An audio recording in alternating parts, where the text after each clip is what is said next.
Hey guys, welcome back. Yes, I am rocking the beads. This is exactly how I looked, minus a few of my other pirate outfits from the weekend. If you're wondering what all these are from, it is Gasparilla. So it is Tampa's annual parade. And it's actually celebrating what potentially is just a myth.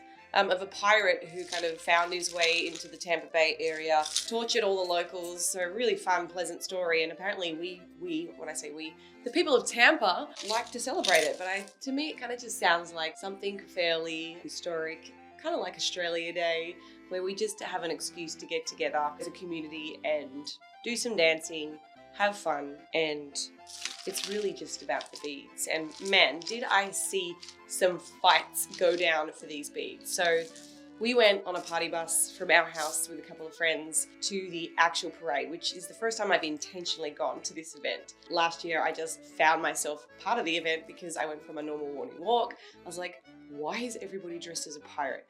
This is insane. Like, what are we doing here, people? And that's when I found out about it. So this year I was like, I want to get down and dirty, collect myself some beads, and I think I did pretty well. I am actually sporting one of my friend's beads as well, so there's not all mine. But you basically stand up on the barrier and all the floats go by and everyone's dressed up in different themes. There's like women's clubs and the local sheriff's float, and then all of these other local businesses, I guess, kind of, donating to charity and just having a good time. And they've got thousands of beads and they throw them into the crowd.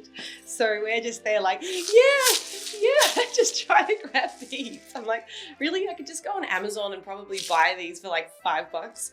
But we kind of just made the most of it. It was freezing cold, horrible day. The types of people that I saw on the sides of the streets was pretty nasty, but I was like, okay, won't do this again, but had a lot of fun in the process. So definitely got my cardio in from all the jumping and boxing out all our friends to get the beads. So there you go, that was my weekend. We actually had a few people fly in from various places around the country to catch up with us, which was really nice. So we had an overall good time. So one of the things that I wanted to talk about today specifically is how to track alcohol. So I know there are a lot of you that still like to be able to include, a glass of wine or a beer with dinner, and have been told at some point or another during their fitness journey that it's just not something that you should do, especially competitors. It's always funny when I go backstage and I'm getting on, to compete. I'll kind of be listening to, conversations between some of the ladies, and then they'll ask questions. And when I say like,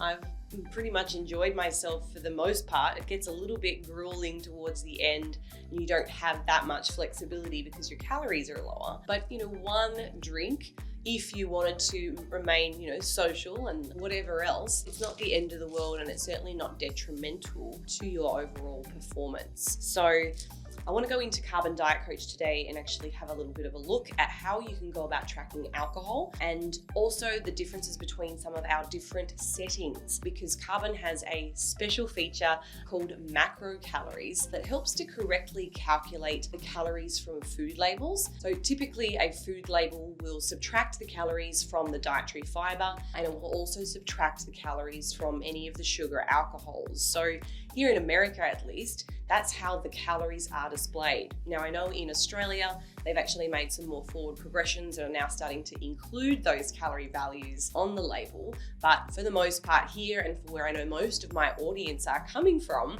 that is not the case. So we wanted to be able to ensure that you guys know that you are looking at the correct calories without those subtractions. So let's go over and take a look at my check-in with Carbon Diet Coach. It's going to be a separate video, so I hope that you can join me.